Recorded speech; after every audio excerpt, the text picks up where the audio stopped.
Hey you guys, it's Peter, and welcome to my channel, Peterisms, where I tell stories of my life and just little things I've learned as I have grown into the person that I am today, in hopes that maybe you guys can learn something from the errors that I've made or the stories surrounding my life.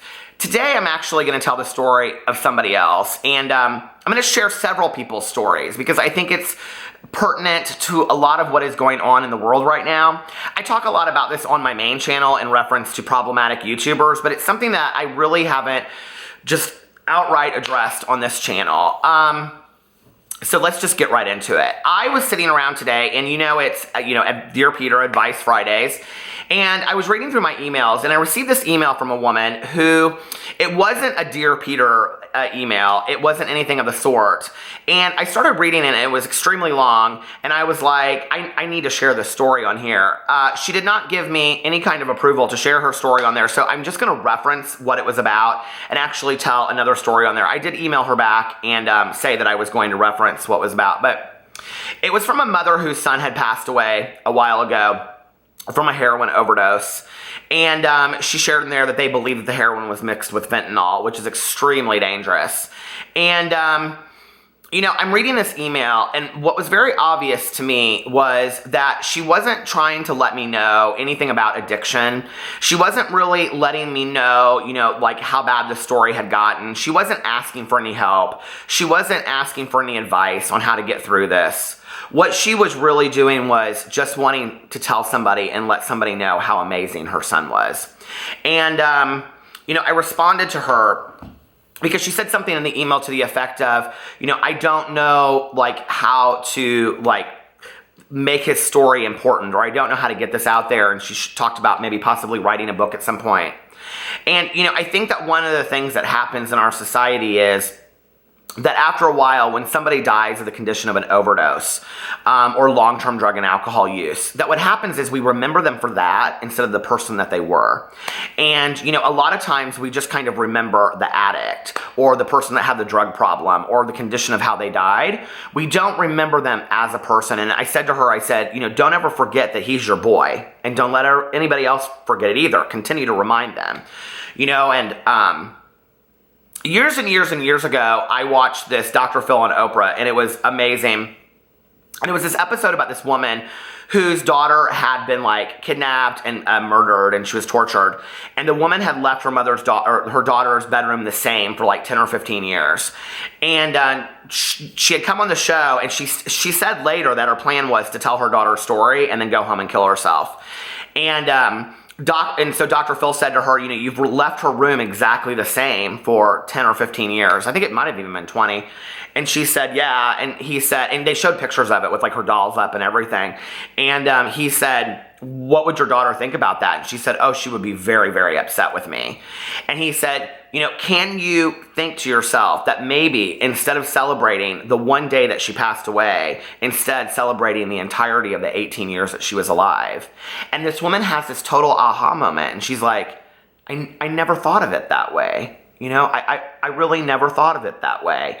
And for me, it was like this game changer on how I looked at loss and grief in my life, that I have found myself so fixated at times on people that had died. I had a friend of mine that had, killed himself, and I had friends of mine that had died from overdoses, and on and on and on, and just family members that had passed away, for health reasons. And I always seem to focus on that death date, which is one of the reasons why I don't, Long before these horrible tragedies occur in our lives, the people in our lives, whether they be our children or our parents or friends, have long lives. They have contributed to our lives in some amazing ways. And this woman's email to me, this mother, who, if you're out there watching my video, thank you for telling me who your son was. Thank you for honoring me with the details of his life, on who he was. And it was just such a miraculous email, I don't tell this story often on here. I've talked about it in my vlog, but I have a very, very close friend of mine. She has said I could talk about her on video. And we are both sober, and we also both love to go to the casino. And if you've watched my videos, my vlogs a lot, I'll reference her. Her name is Lori. And she and she'll call me up and she'll say, do you want to go to the casino? And I know that she likes to get her mind off things, and that's why we go to the casino a lot. And she's one of my dearest friends in the entire world.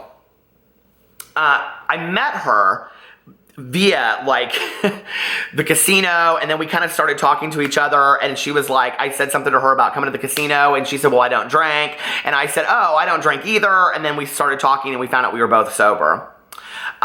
Several months prior to that, she had come home one day from work, and she had 2 sons, and she found her son, he had overdosed and died from heroin. Exactly a year later, okay, she walked in, or her husband walked in, and they found their other son on the floor dead from heroin. And I'll never forget, like, my husband and I were like watching TV and having dinner that night. She kept on calling and calling and calling. It was in November, and I was like, why is she calling me so much? So Alex is like, finally, he goes, just go call her, right?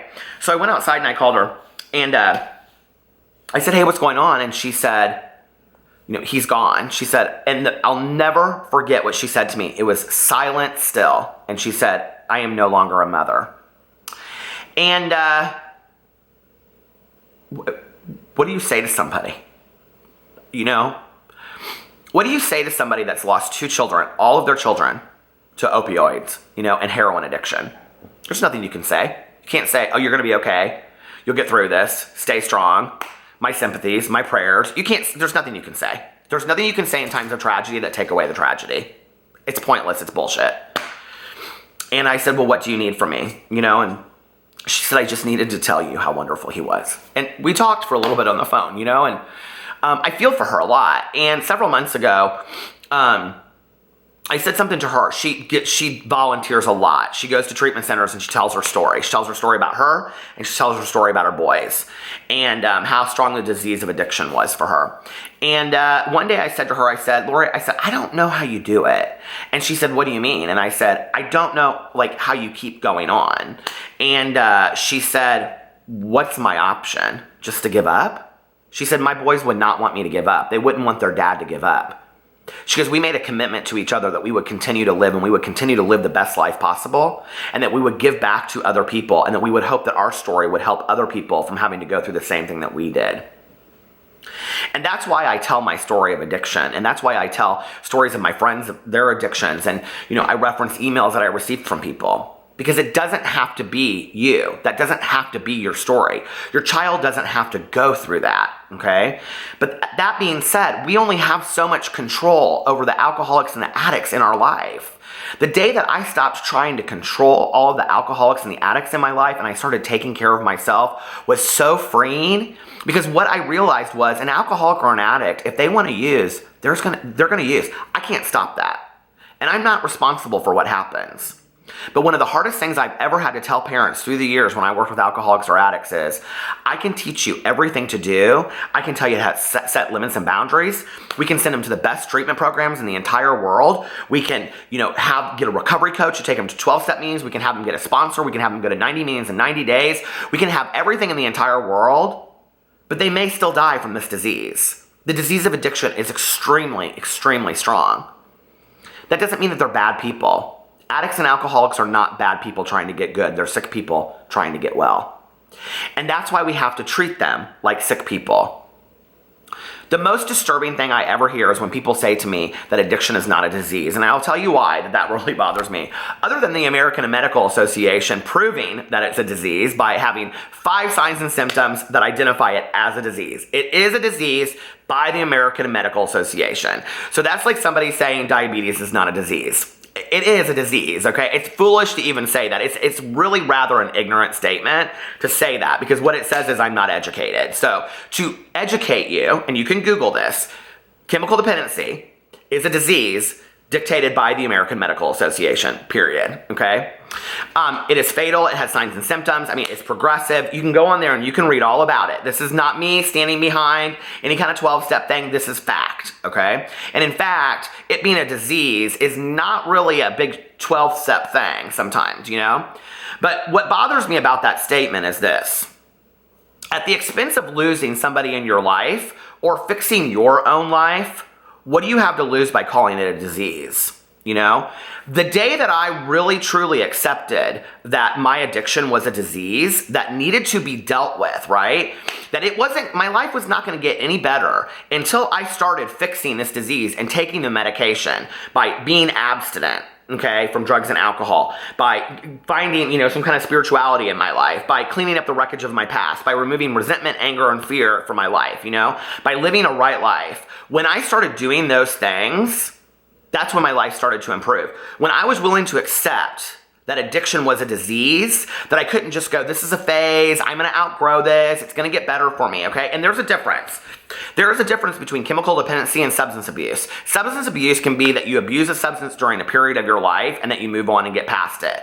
That could be like kids in high school using a lot, and then when they're 24, 25, they start, using, or they start drinking when they go out or whatever, have a glass of wine with friends, but maybe they're not an alcoholic or an addict. Maybe it never affects them like that again. But an addict, okay, somebody that is chemically dependent, is somebody that physically needs it and it continues to grow and it becomes progressive. Their tolerance grows out of control. But why does it really matter? Why do we really care? Why does it really matter that I get on video and I get so angry about this and say, it is a disease, because it does matter. It matters at the expense of saving our loved ones. And if we see it as a disease, that we would take our loved ones to a hospital, to a physician, to anywhere, to at any cost save their lives, we have to see it the same way, okay? We are not medical professionals. We are not psychiatric professionals. We should not be trying to solve these problems at home. Our family members need that. They need that from us. So, when I read these emails and I hear these stories, I said to this mother in the email that I sent her back, I said, guilt is a purposeless emotion. There's no point to it. At this point, there's nothing that you could have done.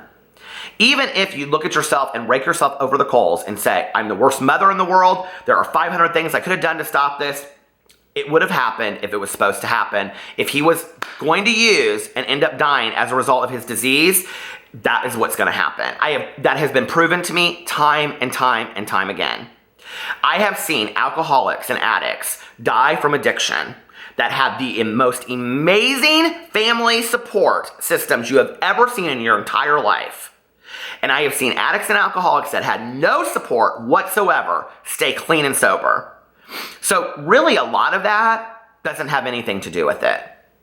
A lot of it has to do with things like this.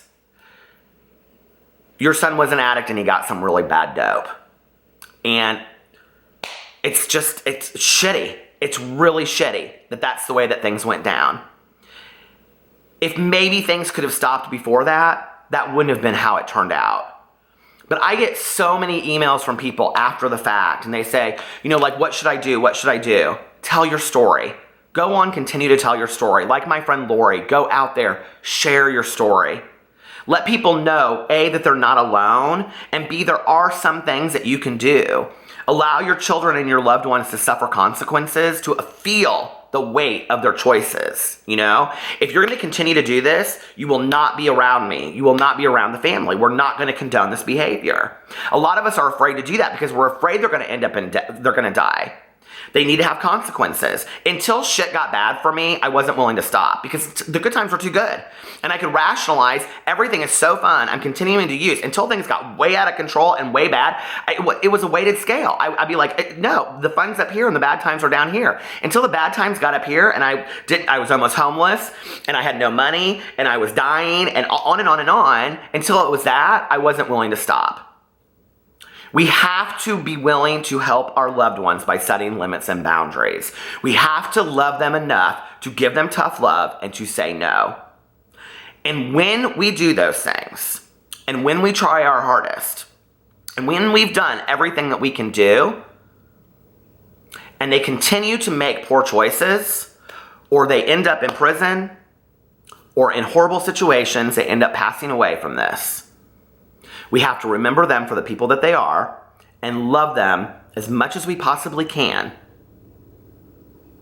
and continue to remember that they were not bad people getting good. They were sick people trying to get well. I love you guys, and I will see you tomorrow.